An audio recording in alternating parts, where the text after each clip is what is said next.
So, Alan, you're here for the Chicago premiere of your film Suffering Man's Charity. Yes. And you've been to Gen Art events in the past as well, correct? In New York I have, yes. It's my first Chicago one. And it's the first time that we're showcasing a film that you've directed, but it's not your first film. What was different about making this film from your past directing? Well, from the anniversary party, what was different was only me instead of having two directors. So I really missed having Jennifer, Jason Lee, because she was the other director, around actually a lot. Because this film was really intense.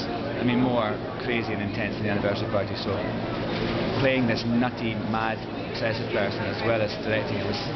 I miss having that support of someone else. I think directing in pairs is a really good idea actually, because you always have someone you can support each other. You can have a little more objectivity, and you're just there to kind of shoulder everything. And so anyway, I didn't have that in this film. So I battled through on my own, and it all came out in the end. But it was pretty intense.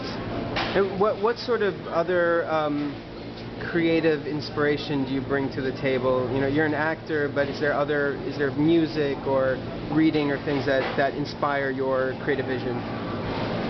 Well, it depends, on what the actual piece is. With this, there was music definitely was a part of it, because the characters, obsessed with opera, and also in terms of how I wanted it to look, I was kind of looking at Cecil Beaton photography and these really deep dark colours with shafts of light coming through. And so that was.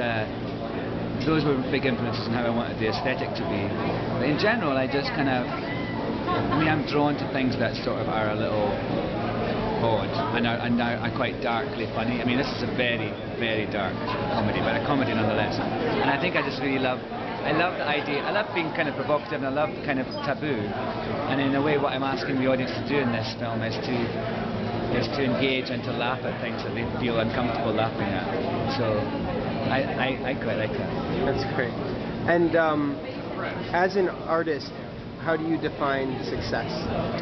I think success is being able to do what you want to do, and having the sort of, being allowed to kind of be your own person, express yourself in the way you want to, and having the ability to get that out to people, having people, be able to, like tonight. I love coming to film festivals that you hear people's response to your work.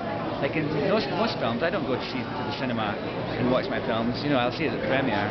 But with a film like this, when you can come to film festivals, you really engage with how an audience is reacting. And so, yeah, I love that. Has there ever been a time where you just wanted to go try a different career? Oh yeah, fairly often. In a way, I sort of do it because I'll produce something and then I'll go back and act in something, or I'll go and I'll write a book, or I kind of flip about within my own arty sphere because I get bored and So what keeps you going then through the hard times? Well, they're not that hard as well, but usually it's because there'll be someone else coming along that's different. Like I've just done this mini-series. It's a sci-fi version of The Wizard of Oz, and before that I was doing Bent, that play about gay men in a concentration camp in London, and so I just like the contrast of that, and now I'm going to play Dionysus in the Bacchae in Edinburgh.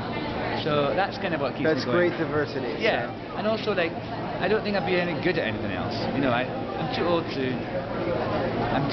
and I'd be inexperienced. I quite toy with the idea of being a gardener, but I bet that would last. Well, a couple artists of days. are gardeners, right? In many ways. We tend, we nourish, we reap, we die. That's great.